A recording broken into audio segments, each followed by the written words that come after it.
এখন কতদিন হায়াতে রেখেছে জানি না। মানে ও কথা বলতে নেই, ও বললে পরে আপনাদের টেনশন বেড়ে যাবে। তো যাই হোক, ইনশাল্লাহ তাতিকুল ভাই সাহেব উনি ফোন করলেন, আর কি করব, ওনার কথাও রাখতে পারলাম না। তো আমিও দেখছি প্রথমবার আজকে একদিন টেস্ট করি, প্রোগ্রাম করতে পারছি কিনা সেটাও দেখা যাবে, যাচাই করা যাবে। আমার কথা বুঝতে পারছেন আপনারা? ক্লিয়ার? একটু তোতলা ভাব আসছে না তো? হ্যাঁ বলবেন, কারণ প্রথমবার করছি ধরুন অপারেশনের পর। এখন আল্লাহ পাক, তবে একটা জিনিস বিশ্বাস করতে হবে, মানতে হবে যে আল্লাহ যেটা করে সেটা ভালোর জন্যই করে, আল্লাহ কারো খারাপ করে না। তবে আজকে আমরা যে উদ্দেশ্যে যেই মাহফিলে এসেছি, একটা কথা মনে রাখবেন, চিরদিন সবার সমান যায় না। আজকে হিরো আছেন, কালকে জিরো হতে হবে। আজকে জিরো যদি হন তো কালকে হিরো হবে। চিরদিন সবার সমান যায় না। আপনি বক্তা হন আর মৌলবি হন আর মোল্লার সাহেব হন, সব সময় বাহাদুরি আপনার চলবে না, এটা জেনে রাখবেন। যার একটুকু বার বাড়বে তার বার অতিরিক্ত কমবে, কমতেও দেরি হবে না। যে মালিক হিরো করতে পারে সে জিরো করতে পারে, সব সময় এই কথা মনে রাখতে হবে। তো ইনশাআল্লাহ আজকে মুফতি আজম হিন্দের উর্স মুবারক উপলক্ষে যে মাহফিল আয়োজন করা হয়েছে, আমরা হাজির হয়েছি, আপনারাও এসেছেন, অনেক বক্তব্য শুনলেন ওনার শানে। আল্লাহ পাক যতটুকু বলায় আমি আপনাদেরকে কিছু বলার চেষ্টা করব। একবার মোহাব্বতের সহিত ঝুমে ঝুমে দরুদের নাজরানা পড়েন। স্টেজ হয়ে গেছে অন্যদিকে, বুঝলেন, সামনে হয়ে গেছে ক্যামেরাম্যান আর সাইডে দর্শক, সালা ছাদে জায়গা থাকতে বাম্পারে ভিড়, বুঝলেন, এই হচ্ছে অবস্থা। তো কাকে বলবো বলেন? এই দিকে কি আমার দেওয়ালে দিয়ে বক্তব্য রাখা যায়? এটা কোনো কথা হলো? দুই সাইডে দর্শক আর আমি সামনের দিকে তাকিয়ে বক্তব্য রাখছি, এই তো হচ্ছে গোলমাল। যাক গে, বাদ দিন, যা হয়েছে হয়েছে, আল্লাহ পাক। তবে যেখানে থাকুন আপনারা একটু কথাবার্তা মানে বললে পরে একটু সাড়া শব্দ দিবেন। যাই হোক, আপনারা সবাই ভালো আছেন তো? জি জি, বাবা, এই তো জালসা শুনলে এটাই শিখলেন এতদিন ধরে। হ্যাঁ, মানুষ একটা জিনিস ভাবতে পারে না যে আল্লাহর জমিনে থাকছি, আল্লাহর খাচ্ছি, আল্লাহর পড়ছি, আল্লাহকে বাদ দিয়ে যদি মোল্লা নিয়ে ব্যস্ত থাকি কেমন হয় বলুন তো? বাবার কোলে ছেলে থেকে যদি অন্য কাউকে বাবা বলে, বাবার মেজাজ কেমন হয়? যে আমি তোকে জন্ম দিলাম, আমি খাওয়াচ্ছি পড়াচ্ছি, আর আমাকে বাদ দিয়ে অন্য কাউকে বাবা বলছিস। তো তেমনি হ্যাঁ, যে অবস্থায় থাকুন না কেন, যে হালাতে থাকুন না কেন, আল্লাহর যদি শুকরিয়া আদায় করেন, আল্লাহ আপনার নিয়ামত আরো দ্বিগুণ বাড়িয়ে দিবে। এর জন্য ধীরে নয় জোরে সরে বলেন আলহামদুলিল্লাহ। হ্যাঁ, সব ভালো আছেন তো? আচ্ছা, একবার জোরে সরে দরুদের নাজরানা পড়ুন। আল্লাহুম্মা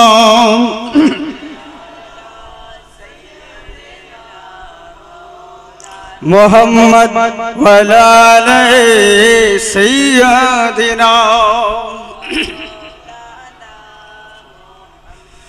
जिक्र रसूल पाक हो, जिक्र खुदा की बात, जिक्र खुदा की बात। मोहब्बत के साथ बोलिए सुभान अल्लाह।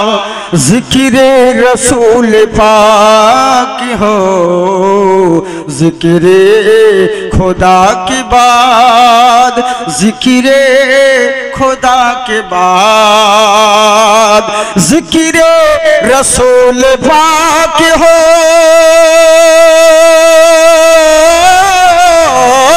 जिक्र रसूल पाक हो, जिक्र खुदा की बात हो, बात अंबिया के मेरे मुस्तफ़ा की बात, मेरे मुस्तफ़ा के बाद। मौला मौला अली अली और हैदर हैदर बोलेगा, इश्क नबी में पाक लहू का कतरा कतरा बोलेगा। मोहब्बत के साथ बोलिए सुभान अल्लाह।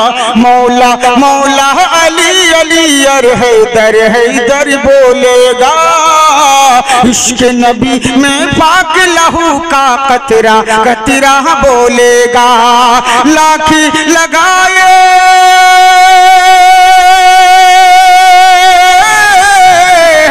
लाख लगाए पहरे देखो पतवों की इन बस्ती में, हिंदुस्तान का बच्चा बच्चा आला हजरत बोलेगा।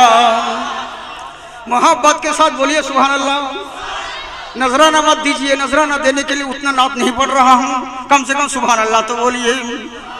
जो है गुलाम आला हजरत इश्क में फखरे अजहर के, इश्क में फखरे अजहर के, इश्क में फखरे अजहर के, जो है गुलाम आला हजरत इश्क में फखरे अजहर के, इश्क में फखरे अजहर के, जो है गुलाम आला हजरत,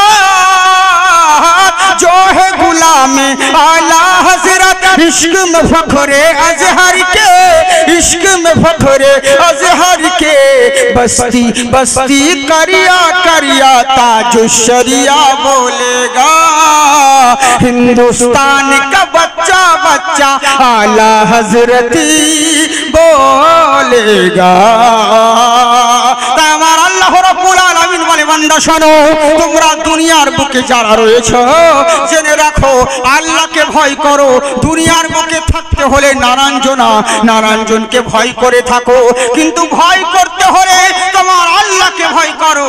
আমরা সবাই আল্লাহকে ভয় করি, কিন্তু আল্লাহ বলে বান্দা শোনো, শুধু মুখে বললে কখনো আল্লাহকে ভয় করা যায় না। মুখে সবাই বলি আল্লাহকে ভয় করি, কিন্তু মুখে বললে হবে না। আমি বলি, যদি আমি আপনাদের সামনে এসেছি পশ্চিমবঙ্গের মুখ্যমন্ত্রী, এরকম মুখে বললে হয় না, এর প্রমাণ থাকা দরকার আছে। মুখে তো সবাই বলো আমি আল্লাহকে ভয় করি, আমি আল্লাহকে মানি, কিন্তু কাজের সময় কিচ্ছু নয়, ওরকম ভয় করলে হবে না। তবে হ্যাঁ, জেনে রাখো আল্লাহকে ভয় করো, আর আল্লাহর ভয়টা দিলের ভিতর রাখতে গেলে আল্লাহওয়ালার সংস্পর্শ লাভ করো। কেমন আল্লাহওয়ালা চিন্তা করো। দুনিয়ার বুকে থাকতে হলে পরে যারা দুনিয়ার মানে মাইকে লাগছে, হ্যাঁ এই ফ্যানটা একটু ওইদিকে করো, মানে মাইকে আছে, ভালো এইদিকে দাও, তোমরা হবে না, আমাকে দিতে হবে না। তো কথা হচ্ছে কি, আল্লাহ রাব্বুল ইজ্জাত আমাদেরকে, আমার কথা মন দিয়ে শুনুন বাবজি, হ্যাঁ কথা হচ্ছে কি, অল্প সময় বক্তব্য শুনুন, কিন্তু বেশি কথা বলবো না, অল্প শুনুন, কিন্তু কিছু আমল করার চেষ্টা করবেন, বুঝলেন? চিরদিন বাবজি একটা কথাই বললাম, চিরদিন সবার সমান যায় না। ওরে আমরা তো মুসলমান তো আগেও ছিল, কিন্তু তাদের মুসলমান আর আমাদের মুসলমানদের তফাৎ অনেক। তারাও মুসলমান, আমরাও মুসলমান, কিন্তু মুসলিমদের মধ্যে বহু তফাৎ রয়েছে, এটা জেনে রাখবেন। শুধু নামকে বসতে মুসলিম হবে না, আমাদের পরিচয় কেমন ছিল, আমাদের পরিচয় কেমন ছিল আর তাহাদের পরিচয় কেমন ছিল। এমন একটা দিন ছিল, মুসলমান যেই পথ দিয়ে হেঁটে গিয়েছে সেই দিকে জয়লাভ করেছে, মুসলমান যেই দিকে নজর করেছে সেই দিকে তারা লাভবান হয়েছে। আর আমরা এমন একটা দিন চলে এসেছে, যেদিকে মুসলিম যাচ্ছে সেদিকে লাঞ্ছিত আর পদদলিত হচ্ছে। প্রবলেমটা কোন জায়গায়? প্রবলেম হচ্ছে আমাদের মধ্যেই তো গন্ডগোল, আমাদের মধ্যে তো হাজার রকম ফিরকা, আমাদের মধ্যে তো হাজার রকম মতবাদ, ভাই ভাই কোনো মিল নেই, ভাই ভাই কোনো মিল নেই, বাপ চাচার মধ্যে কোনো মিল নেই, একে অপরের সঙ্গে ভেদাভেদি দুশ্মনী, যতক্ষণ ততক্ষণ যাকে তাকে যতক্ষণ আছি ততক্ষণ। একজনের সঙ্গে এক মৌলানার সঙ্গে আর এক মৌলানার মিল নেই, এক বক্তার সঙ্গে আর এক বক্তার মিল নেই, মানে কোনো ব্যাপার না। এইটাই হচ্ছে আমাদের, কিন্তু কাজের এরই লেগে দেশের পরিস্থিতি এরকম। মুসলমান আমরা শুধু নামধারী হয়ে গেছি, কিন্তু কাজের কিছু হয়নি। আপনারা জানেন যে আমার ডায়লগ আছে, বহুত পুরাতন ডায়লগ, যে আমরা শুধু নামকে আসতে মুসলমান, চোখে দেখতে পাই না, কিন্তু নাম কত ভালো, নজর আলী। ভালো কথা বলি না, কিন্তু নাম আদর আলী। যার বাপ কোনোদিন সোনা চোখে দেখেনি তার নাম সোনালী, যার রূপের কোনো বাহার নেই তার নাম রূপালী, যার গায়ের গন্ধে পাশে বসে 1 মিনিট কেউ থাকতে পারে না তার নাম আতর আলী। রাত 10টার পরে কুকুরের ভয়ে বের হয় না, নাম তার বাহাদুর আলী। বুঝলেন? এই হচ্ছে ব্যাপার। গোমাংস খায় আর মধ্যে মাঝে জুম্মা মিসকল মারতে যাই, এটাই তো আমরা মুসলিম ভাই। কিন্তু কেমন মুসলমান চিন্তা করুন। আরে রোম সম্রাট বলল, শোনো, আমার দেশে কোনো মুসলমানকে রাখা যাবে না, আমার দেশে কোনো মুসলমানকে রাখা যাবে না, যারা আছে তাদেরকে গুলি করে শেষ করে দাও, তাড়িয়ে দাও, দেশ থেকে বিদায় করে দাও। এদেরকে বিদায় করে দেওয়া হলো, সব রকম কথা শুনতে পাবেন, মন দিয়ে শুনুন। দেশ থেকে বিদায় করে দাও, এরা চারিদিকে এলান করে দিল যে যার ছিল মুসলিমরা পালিয়ে গেল, কিন্তু রাজার কার্যর দরবারে কর্মচারীরা বলতে আছে, হুজুর আমার দেশে আর কোনো মুসলমান নেই। বললে না, তুমি বললে হবে না, আমার মন বলছে আমার দেশে এখনো মুসলমান আছে, আমার দেশে এখনো মুসলমান আছে। এ রাজারা বলছে মুসলিম নেই, কর্মচারীরা। আর এরা বলছেন আমার দেশে এখনো মুসলমান আছে। বলে হুজুর প্রমাণ কি করে করবেন? মুসলিম যে আছে আপনি কি করে জানবেন? আমরা তো চিরনি তল্লাশি করে খুঁজে বেড়ালাম, একটাও তো মুসলিম নেই। রাজা বলছে আছে।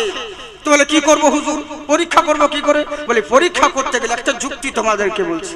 বলে কিরকম যুক্তি? বলে রাস্তার একটা সাইডে পানির ঘোড়া রেখে দাও, আর এক সাইডে একটা বয়স্ক মহিলাকে রেখে দাও, বয়স্ক মহিলাকে রেখে দাও। আজকে শুধু তেলার চলবে, আপনাদের পরিস্থিতি অনুযায়ী তখন ইনশাআল্লাহ হ্যাঁ আপনাদের সম্মুখে তখন পেশ করা হবে। তো কথা হচ্ছে কি বলছে, রাস্তার এক সাইডে মহিলাকে রেখে দাও আর এক সাইডে পানির ঘোড়া রেখে দাও, মাঝখানে ছেড়ে দাও। তখন সিসি ক্যামেরা ছিল না, রাজার গোয়েন্দারা পিলারের নিচে নিচে সাইডে সব লুকিয়ে লুকিয়ে দেখছে। রাস্তা দিয়ে মানুষ যায় আসে, কোনো পাত্তা নেই। অবশেষে একজন যুবক নৌজওয়ান ছেলে, ওই নৌজওয়ান ছেলেটা এসে দেখছে একটা বয়স্ক মহিলা পানির জন্য ছটফট করছে, ত্রাহি ত্রাহি করছে, আর এই সাইডে পানির ঘোড়া। যেমনই দেখা নৌজওয়ানটা দৌড়িয়ে রাস্তার উপর থেকে পানির ঘোড়া থেকে পানি মগে করে পানি নিয়ে এসে এই রাস্তার এই পারে বুড়ি মহিলার সামনে যেমন পান করাতে যাবে, আর তেমনি রাজার কর্মচারী এসে খপ করে ধরে নিয়েছে। চল। বলে কোথায়? বলে আমাদের দরবারে, সম্রাটের দরবারে চল। বলে কেন ভাই, আমি কি অন্যায় করেছি? বলে তোর নাম কি? তো উনি এমন নাম বললেন যে নামটা ইহুদিদের নাম, খ্রিস্টানদের নাম। তো কর্মচারীরা বলছে না তুই মুসলিম নয়, তুই হিন্দু নয়, খ্রিস্টান নয়, তুই হলি মুসলমান। বলে না আমি মুসলিম নই। বলে না তুই মুসলিম। বলে আমি মুসলমান নই ভাই। বলে না তুই মুসলমান, চল। কলার ধরে টানতে টানতে নিয়ে যেতে আসে। তখন যুবকটা বলে উঠলো, আচ্ছা বলো তো ভাই, আমি যে মুসলমান তুমি কি করে জানলে? আমি মুসলিম তুই কি করে জানলি? আমাকে টানতে টানতে নিয়ে যাচ্ছ। বললে শোন, তুই মুসলমান তোকে এরই জন্য জানলাম, তোর একটা ব্যবহার দেখেছিলাম। বলে কেমন ব্যবহার? আমি যেই নামটা তোমাদেরকে বলেছি ওই নামটা ইহুদিদের নাম, খ্রিস্টানদের নাম। আমার দেহের মধ্যে মুসলিমের পোশাক আশাক নেই, আমার মুখে নবীর সুন্নাহ দাড়িও নেই, তাহলে আমি যে মুসলমান তুমি আমাকে চিনলে কেমন করে? তখন কর্মচারী বলছে শোনো, মুসলমানদের লেবাস তোর শরীরে নেই, নবীর সুন্নাহ দাড়ি টুপি তোর কাছে নেই, তুই যে নামটা বলেছিস ওটাও তো ইহুদিদের নাম, সব পরিবর্তন করেছিস, একটা জিনিস পরিবর্তন করিস নাই। বলে কি পরিবর্তন বলো? বলে জেনে রাখ, একটা রাস্তার ধারে ক্ষুধার্তকে যে অন্ন দান করতে পারে, একটা পিপাসিতকে যে পানি পান করাতে পারে, সে নবীর দিওয়ানা, মুসলমান ছাড়া অন্য কেউ হতে পারে না। কেমন নবীর আখলাক চিন্তা করুন, কেমন মুসলমান চিন্তা করুন। ওরে যেই মুসলমানের মধ্যে নবীর আখলাক রয়েছে, আরে কোন নবীকে মাননেওয়ালা। যখন মক্কা বিজয়ের দিনে নবী মুস্তাফা আমার কাবার চাবি আনতে পাঠালেন হযরত আলী কারমাল্লাহু ওয়াজহুকে, হযরত আলী কারমাল্লাহু ওয়াজহু যখন চাবি আনতে গেলেন, কাবার চাবি উসমান বিন তালহার কাছে। যখন আমার নবী বললেন শোনো ও গো উসমান বিন তালহা, আচ্ছা বলো তো দেখি একবার কাবার চাবিটা দাও। বলে কি করবে তুমি? বলে আমি কাবার ভিতরে নামাজ আদায় করব। বলে তোমাকে চাবি দেওয়া যাবে না। বলে কেন চাবি দিবে না? বললে তোমাকে চাবি দেওয়া যাবে না, তুমি যেখানে বাইরে নামাজ পড়ে নাও। আমার নবী বলছে শোনো, আমি বহু চেষ্টা করি বাইরে নামাজ আদায় করি, কিন্তু কাফের বেঈমানরা সুস্থভাবে নামাজ পড়তে দেয় না। কাফেররা আমার পিঠে উটের ভুঁড়ি চাপিয়ে দেয়, কেউ আমার গর্দনে বাচ্চাদেরকে লেলিয়ে দেয়, আমাকে সুস্থভাবে নামাজ আদায় করতে দেয় না। তুমি যদি একটু কাবার চাবিটা দিতে, আমি মন ভরে কাবার ভিতরে আল্লাহর দরবারে 2 রাকাত নামাজ আদায় করতাম। একটু কাবার চাবিটা দাও। তো উসমান বিন তালহা চাবি দিচ্ছে না। বলে যাও চাবি দিব না। তখন আমার নবী বলে আচ্ছা বলো তো দেখি, এই কাবা ঘরের মুতাল্লি হচ্ছে আমার দাদা, কাবা ঘরের আব্বা, আমার আব্বা বংশরা দেখভাল করে চলে এলো, আর তুমি, আমি তো সেই বংশেরই ছেলে, কুরাইশ বংশের ছেলে, আমাকে একটু চাবিটা দিলে তোমার কি ক্ষতি হবে? বলে তোমাকে চাবি দেওয়া যাবে না। বলে তখন আমার নবী বলে আচ্ছা বলো তো তালহা, আমি যদি আজকে তুমি কাবার চাবি দিচ্ছ না, কিন্তু এমনও তো হতে পারে যে এই কাবার আমি যদি মক্কার শাসক হয়ে আসি, সেদিন কি তোমার কাছে চাবি চাইলে তুমি চাবি দিবে না? জানেন কথার আঘাত দিলে লাগে আর লাঠির আঘাত দেহে লাগে ওটা তো মুছে যায়, কিন্তু যেই কথাটা দিলে লাগে সেটা কখনো মুছে না। তখন উসমান বিন তালহা এমন একটা ভাব দেখালো, মনে হচ্ছে বিশাল ব্যাপার। বলে তোমার মতন ছেঁড়া কাঁথায় শুয়ে লাখ টাকা স্বপ্ন দেখছো? তোমার মতন আব্দুল্লাহর বেটা সে নাকি মক্কার শাসক হবে? কখনো নয়। তোমার মতন আব্দুল্লাহর বেটা সে মক্কার শাসক হবে এটা কখনোই হতে পারে না। হ্যাঁ, বামুন হয়ে চাঁদে হাত দিতে যাচ্ছ, আদার ব্যাপারী হয়ে জাহাজের খবর নিতে আসছে, যাও যাও, দূর করে দিলেন। কিন্তু আল্লাহ রব্বুল ইজ্জত আল্লাহ কি না করতে পারে?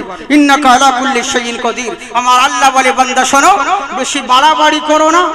আজকে ব্রেন দিয়েছি, ব্রেনের জোরে কত কি আবিষ্কার করলে, মাইক্রোফোন আবিষ্কার করলে, সিঁড়ি থেকে লিফট আবিষ্কার করলে, আজকে মোবাইল আবিষ্কার করলেও আজকে ব্রেনের জোরে ও সিঁড়ি থেকে লিফট হলো, ব্রেনের জোরে এক দেশ থেকে আরেক দেশ কথা বলার সুযোগ হয়ে গেল। ওরে আগে তো অডিও কল হতো, এখন তো ভিডিও কলের ব্যবস্থা এলো, কত কিনা হয়েছে, আরো কত কিনা হবে। কিন্তু আমার আল্লাহ বলে, তাই বলে এই ব্রেনের গরম দেখায়ও না। কারণ এই ব্রেনে একবার যদি টিউমার করে দিই, তোমার 14 গোষ্ঠী বিক্রি করলে ওষুধ কেনার পয়সা জুটবে না, বুঝলে? এই ব্রেনের গরম দেখায়ও না। শরীর দিয়েছি, এটা আমার নিয়ামত, কিন্তু এটার শুকরিয়া আদায় করো। এই শরীরের গরম দেখায় না লোককে, মাস্তানি দেখায় না লোকে। কতজন আবার ইয়াং ছেলেরা এক জায়গায় দাঁড়াবার বলো, দেখবে আমার কত বডি দেয়, তেমনি করে, বুঝলেন? হ্যাঁ, তো এরকম মাস্তানি দেখায়, বিশাল বড় মাস্তান, বিশাল বড় পলবান। কিন্তু আল্লাহ বলে কত বড় মাস্তান হয়েছে আর কত বড় পলবান হয়েছে যে সামান্য মশার ভয়ে মশারির তলে ঢুকছো আর নিজেকে বলছে পলবান মস্তান। ওই শরীরের গরম দেখায় না, একবার ডায়রিয়া করে দিলে তোমার 12টা বেজে যাবে। একটা লাঠি দেখতে কিন্তু বাঁশের মতন, চিবাইলে মিষ্টি লাগে, কি বলেন তো? কুশিয়ার। হ্যাঁ, হুঁশিয়ার, কুশিয়ার। আল্লাহ বোঝাতে চাইছে ওটা থেকে শিক্ষা লাভ করো। একটা লাঠির ভিতর থেকে আমি আল্লাহ যেমন মিষ্টি রস বের করতে পারি, বেশি বাড়াবাড়ি করো না, নইলে রসের পরিবর্তে বিষ বের করতে পারি। ইন্নাকা আলা কুল্লি শাইইন কাদির। সমস্ত ক্ষমতা আমার রয়েছে। আমার আল্লাহ রাব্বুল আলামিন বছর ঘুরতে না ঘুরতে রমজান মাসে মক্কা বিজয়ের দিনে নবী মুস্তাফা 10,000 সাহাবীদেরকে নিয়ে মক্কায় প্রবেশ করছেন। সুবহানাল্লাহ বলে। হ্যাঁ, অনেক কথা আছে এখানে, 3 দিনের ওয়াজ একদিনে করছি, বুঝতে পারলেন তো? এইখানটুকুনে অনেক ঘটনা আছে, কিন্তু আমার অতটা বলার দরকার নেই। যেটা মেন কথা সেটা আপনাদেরকে দিচ্ছি। হ্যাঁ, একবার হাত উঠিয়ে বলেন তো আল্লাহু আকবার।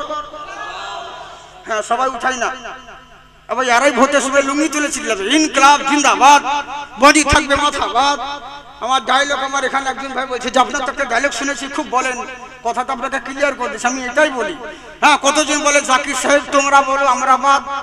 হ্যাঁ, যদি করো প্রতিবাদ ভর থাকবে মুন্টুবাদ।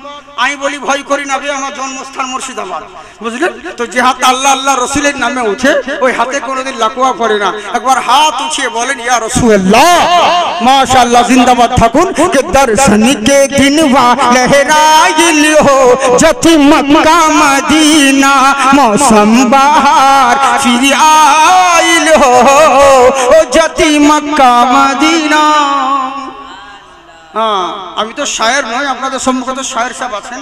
হ্যাঁ, উনি সব রকম ভাই বলছেন, আমি 2-1টা মিশ্রা হয়তো বলছি আপনাদেরকে। হ্যাঁ, কমসে কম সুবহানাল্লাহ তো বলে। চাঁদা আদায় করার মতন যদি সুবহানাল্লাহ আদায় করতে হয় বলবো, তারপরে বলবেন, তাহলে কেমন করে হবে? পরে নবীর মহব্বতে একবার সুবহানাল্লাহ বললে 80টি করে নেকি পাওয়া যায়। জোরে বলেন সুবহানাল্লাহ। মক্কে মে কাবা আর জমজম কা পানি, মক্কে মে কাবা, मक्के में काबा और जमजम का पानी, हजरत खलील और ज़ैबी की निशानी, वो संगे असबद पे मनुआ लुभाइल हो जति मक्का मदीना, मौसम बहार फिर आइल हो ओ जति मक्का मदीना। अल्लाहुम्मा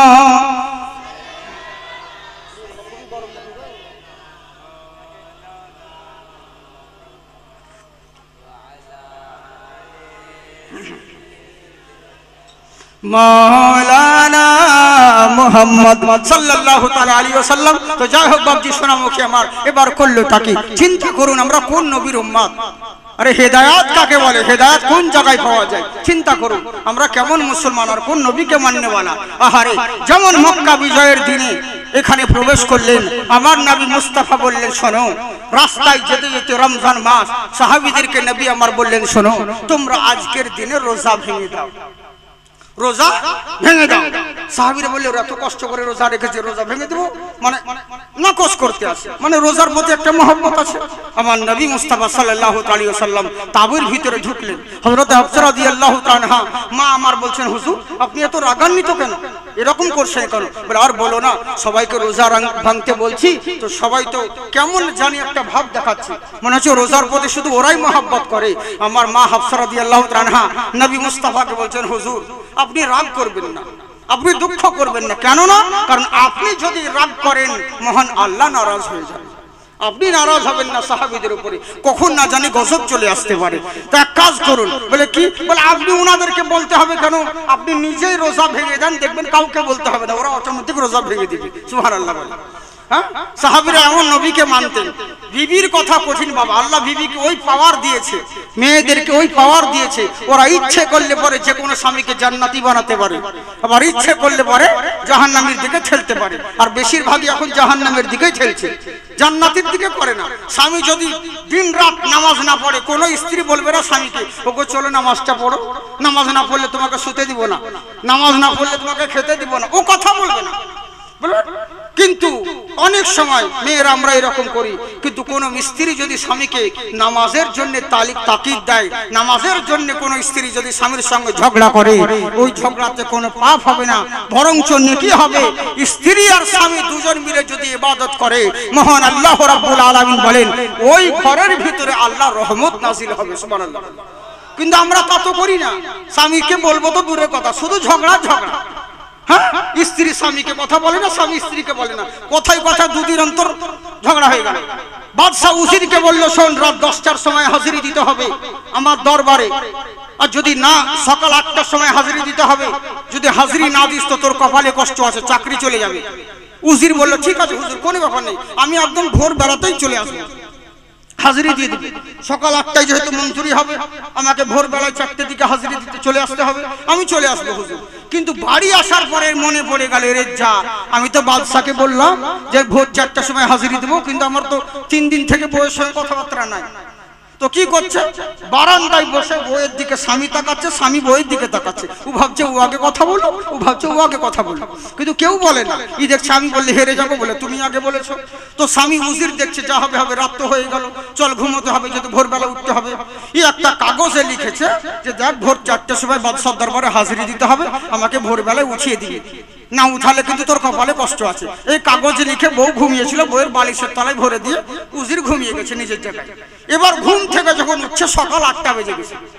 এর তো মাথা গরম, এর যাস তোমার চাকরি যাবে, 4টের সময় হাজিরি দেওয়ার কথা, 8টা বেজে গেল। তো কি করবে, যার জন্য চাকরি গেল তাকে ছাড়বে না। মোটা একটা বাঁশ নিয়ে বউয়ের পিঠে দুম করে একবার, আর যেমনই বাড়ি মারা, বউ বলছে মারছো কেন? বলে যেই মার খাবার খেলি, রাত্রে কথা বললে মারটা খেয়ে দিস না।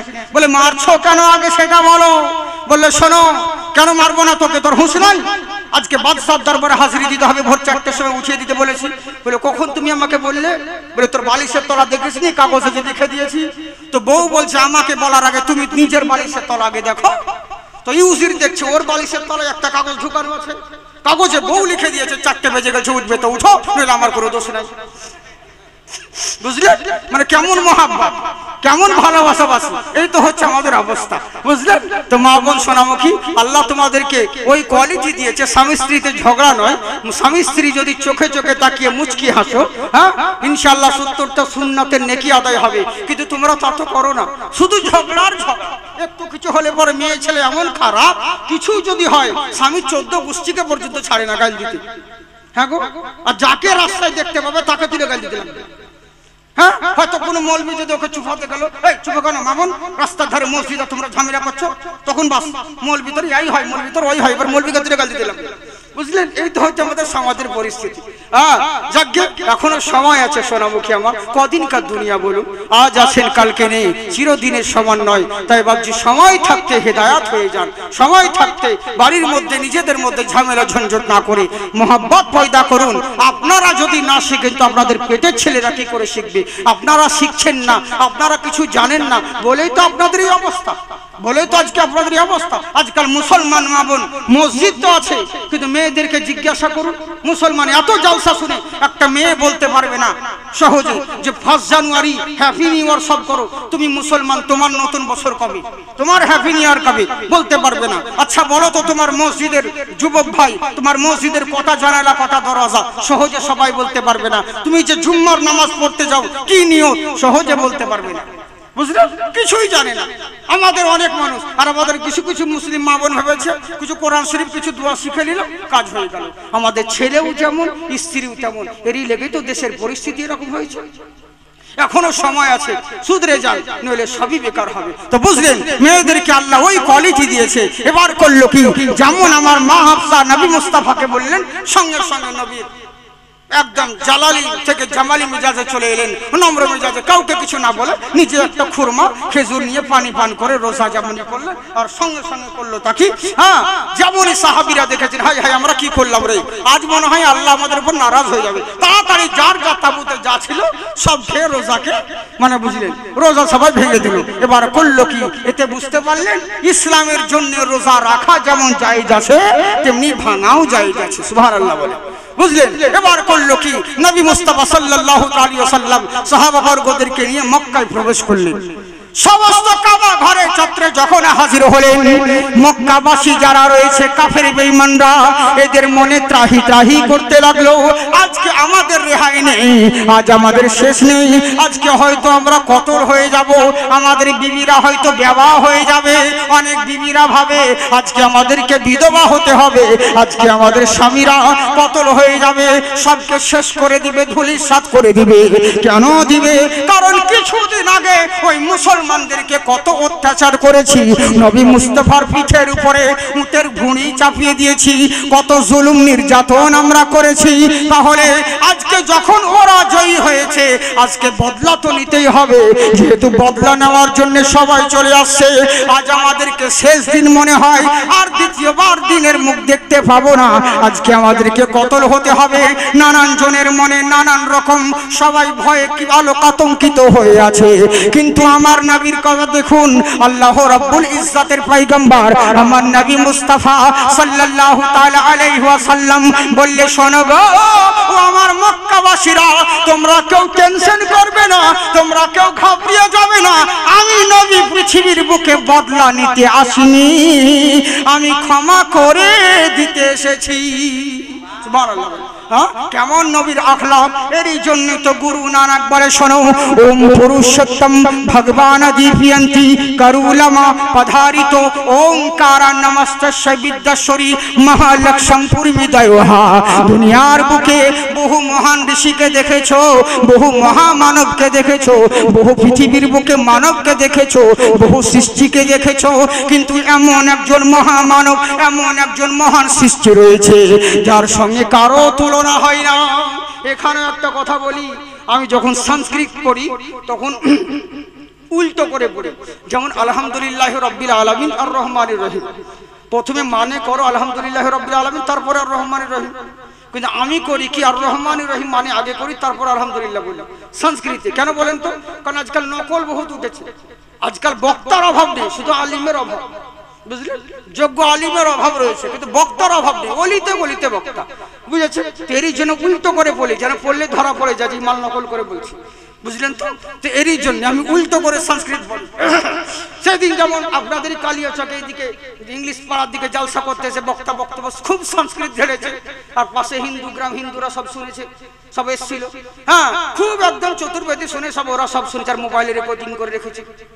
দেখি ওমকার বিদ্যাশ্বরী মহালক্ষ্মী দয়ামতি পূর্বিদয়হা, মানে আমি যখন বলি ওরকম একদম বলে দিয়েছে। এবার মানে যখন করছে ওরা ধরে নিয়েছে, ভাই এটার মানেতে চালাই, এটা তো অন্যরকম মানে। তখন বলছে কোথা থেকে পেলেন, বলে পেয়েছি, বলে কোথা থেকে পেলেন। তখন এবার আমাকে ফোন করছে, হুজুর এটা কোথায় আছে বলেন তো। বললাম কেন, বল এবার থাক, এরই লেগে তো আমি উল্টো করে বলি, বুঝলেন? তো এই হচ্ছে ব্যাপার। কত সুন্দর কথা দেখুন, কত সুন্দর কথা বলেছে। যেমন বলছে, শোনো পৃথিবীর বুকে বহু মহামানব দেখেছো, মহান সৃষ্টি দেখেছো, এমন একজন মহামানব, উনার মতন কেউ হয়নি আর হবে না। উনার আদর্শ সবার চাইতে নিরালা। ওম গুরু মূর্তি ভক্তি পূর্ণম পূজস্বরী। বনে জলে জঙ্গলে যেখানেই যাও না কেন, ভক্তি সহকারে ওই মহান গুরুর যদি নাম জপতে পারো সব সমস্যার সমাধান হবে। বলে কোন গুরু, কোন মহামানব? বলে এমন মহামানব যিনার সঙ্গে কারো তুলনা হয় না। পূর্মিদাম পুণ্য নমহা পুণ্য মাদায় নমস্তুতে পুণ্য বাবা শিষ্যাতে। আচ্ছা বলো, আসমানের চন্দ্র আর সূর্য, যদি সূর্য চন্দ্র একদিন যদি ধর্মঘট করে দেয়, পৃথিবীর বুকে যদি চন্দ্র উদয় না হয়, যদি সূর্য না উদয় হয়, পুরো পৃথিবীটা অন্ধকার হয়ে যাবে। আর অন্ধকার হয়ে গেলে পুরো পৃথিবী ধূলিসাৎ হয়ে যাবে। মিনিটের মধ্যে পৃথিবী ক্ষমতা খতম হয়ে যাবে, সব নিস্ত নাবুদ হয়ে যাবে, ঠিক জায়গায় সব থাকবে না, সমস্ত কিছু বিচলিত হয়ে যাবে। আচ্ছা বলো তো দেখি, তাহলে কি দুনিয়া ধূলিসাৎ হয়ে যাবে? তখন গুরু নানক বাল্মীকি বলছে শোনো, আচ্ছা বলো তো দেখি, এমন মহামানব যদি চন্দ্র আর সূর্য যদি ধর্মঘট করে দেয়, একদিন যদি চন্দ্র না উদয় হয়, একদিন যদি সূর্য না উদয় হয়, পুরো পৃথিবীটা অন্ধকার হয়ে যাবে। কিন্তু ঘাবড়াবার দরকার নাই, এমন মহামানব পধারিত ভূমণ্ডলী, এমন মহামানব পৃথিবীর বুকে আগমন হবে। আব্দুল্লাহর বেটা নবী মুস্তাফা, ওই মহামানবকে যদি পৃথিবীর বুকে দাঁড় করিয়ে দাও, সূর্যের দরকার হবে না, চন্দ্রের দরকার হবে না, নবীর বদির আলোতে সারা পৃথিবী আলোকিত হবে। এমন মহামানব, এমন মহান নেতা, যিনার আদর্শ সবার চাইতে আলাদা, যিনার আখলাক সবার চাইতে নিরালা, যিনার মতন কেউ হয়নি আর হবে না। বলে কেমন করে হবে? জেনে রাখো, এরই জন্য হবে কারুলামা ওঙ্কারা। এমন মহামানব উনার দ্বিতীয় কাউকে পাবে না, কারণ মহান স্রষ্টা উনার মতন কাউকে দ্বিতীয় সৃষ্টি করে নাই। বলে যদি শ্রীরামচন্দ্র বলো, শ্রীলক্ষণ বলো, আর শ্রীকৃষ্ণ বলো না কেন, যে কোনো দেবতার নাম বলো, ইনারা প্রত্যেকেই মহামানব, মহান দেবতা। কিন্তু ইনারা কেউ সৃষ্টিকর্তা নয়, ইনারা কেউ ভগবান নয়। ইনারা মহামানব হতে পারে, মহাশ্রেষ্ঠ দেবতা হতে পারে, কিন্তু ইনারা কেউ সৃষ্টিকর্তা নয়। বলে তাই নাকি? বললে হ্যাঁ। বলে আচ্ছা বলো তো দেখি, শুধু মুখে বললে আমি শ্রীরামচন্দ্রকে মানি, মুখে বললে ভগবান কৃষ্ণকে মানি, কিন্তু তার আখলাক চিনলে না, ওকে মানা বলে না। বলে কেমন করে? পৃথিবীর বুকে তাকিয়ে দেখো, যারা যাকে তোমরা মানতে আছো তাদের আদর্শ কত সুন্দর বলে। এরই জন্য কোন কবি বলে, বুঝলেন, কত সুন্দর কথা বলে, বহুত পুরাতন, কার লেখা আমি বলতে পারছি না, তবে কালিদাসের লেখা কত সুন্দর কথা বলেছে। হ্যাঁ, যে তোমরা কাকে মানছো দেখো, যে পৃথিবীর বুকে के तकते तकते बूढ़े हो गए धरती और आकाश, जब जब राम ने जन्म लिया तब तब पाया बनवास। আমরা বলি राम की पूजा की जग ने पर राम के अर्थ न जाने, राम की माला जपे है लेकिन राम को ना पहचाने, दिखते दिखते बूढ़े हो गए धरती और आकाश, जब जब राम ने जन्म लिया तब तब पाया बनवास। শুধু তাদেরকে মানলে হবে না, তাদের আখলাক, তাদের আদর্শ তোমার মধ্যে থাকতে হবে। তাই বলছে শুনে রাখো, পৃথিবীর বুকে যে কোনো দেবতা বলো না কেন, নবীর সঙ্গে কারো তুলনা হয় না। আজকে যারা সোশ্যাল মিডিয়ায় আমার নবীর ব্যাপারে উল্টো পাল্টা কমেন্ট করে, মুসলমানের বাচ্চা এরা উত্তর দিতে পারে না, এরা তখন মৌলবীদেরকে বলে হুজুর অমুক জনা নবীর ব্যাপারে এই বলছে। কেমন নবী? নবীর সঙ্গে অন্য দেবতার তুলনা করতে আছে। কিন্তু জেনে রাখো, তোমাদের ধর্মগ্রন্থে লেখা রয়েছে, ওরে নবীর ব্যাটার সঙ্গে, আব্দুল্লাহর ব্যাটার সঙ্গে, নবী মুস্তাফার সঙ্গে কারো তুলনা করতে পারবে না। এরই জন্যই পারবে না, কারণ মহান নবীর মতন কারু উলামা দ্বিতীয় মহান স্রষ্টা সৃষ্টি করেন নাই। আল্লাহ হলেন এক, যার দ্বিতীয় কেউ নেই। আমার নবী হলেন দ্বিতীয়, যার তৃতীয় কেউ নেই। সুবহানাল্লাহ বলে। তাই বলছে শোনো, ওই নবীর মতন কেউ আর হয়নি আর হবে না। উনার আখলাক সবার চাইতে আলাদা, উনার আদর্শ যদি তোমাদের মধ্যে থাকে, এখানেও লাভবান হবে, পরকালেও লাভবান হবে। তাই সবাই অবাক হয়ে গেল, কি ব্যাপার রে, আমরা ভেবেছিলাম আজকে কতল হয়ে যাব, আজকে আমাদেরকে কতল করে দিবে, আজকে আমাদের স্ত্রীরা বেওয়া হয়ে যাবে, বিধবা হয়ে যাবে। যেহেতু নবীর উপরে আমরা অনেক অত্যাচার করেছি, অনেক জুলুম করেছি, আজ হয়তো আমাদের রেহাই আর হবে না, আজকে হয়তো শেষ হয়ে যেতে হবে। এমন সময় আমার নবী এলান করলেন, শোনো, আজ থেকে তোমরা চিন্তিত হয়ো না, আমি নবী তোমাদেরকে ক্ষমা করে দিলাম। ওরে বদলা নেওয়ার নাম ইসলাম নয়, ক্ষমা করে দেওয়ার নাম হলো ইসলাম। সুবহানাল্লাহ। ক্ষমা করে দেওয়ার নাম হলো ইসলাম। আমরা সেই ইসলামকে মান্য করি, আমরা হচ্ছে মুসলমান। কিন্তু আমরা হলাম এমন মুসলমান, নবীকে শুধু মুখে বলি ভালোবাসি, কিন্তু নবীর জন্য নবী যেগুলো আমাদেরকে করতে বলেছেন আমরা সে সমস্ত জিনিসগুলো করতে রাজি নই। মুসলমান অনেক দিন হয়ে গেলাম, সারা রাত জালসা শুনবো, কিন্তু নামাজের দিকে কোনো ধার ধারবে না। ফজরের টাইমে আজান দিলে চিৎপাটাং হয়ে ঘুমাবো, ও আজানের শব্দ শুনতে পাবে না, নামাজ তো পড়েও না, আজানের শব্দ শোনে না, ও জবাব টব ওসব কিছু ব্যাপার হয় না, বুঝলেন। আজকে মসজিদ উপলক্ষে আপনাদের সম্মুখে জলসা করা হয়েছে। এই মসজিদ হচ্ছে ইবাদতখানা। ওরে কাল কিয়ামতের ময়দানে জেনে রাখেন, কাউরির দরকার হবে না আপনার গ্রামের জন্য সাক্ষী দেওয়ার লেগে, আপনার গ্রামের একটা মসজিদই যথেষ্ট। আল্লাহ দরবারে সাক্ষী দেওয়ার জন্য একটা মসজিদই যথেষ্ট, বুঝলেন বাবজি। মসজিদকে আমরা সবাই ভালোবাসি, ভালোবাসি না? কারা কারা ভালোবাসেন হাত তুলেন। যারা যারা হাত তুলেন এমন করে 500 না কি 5000 করে টাকা দিবেন।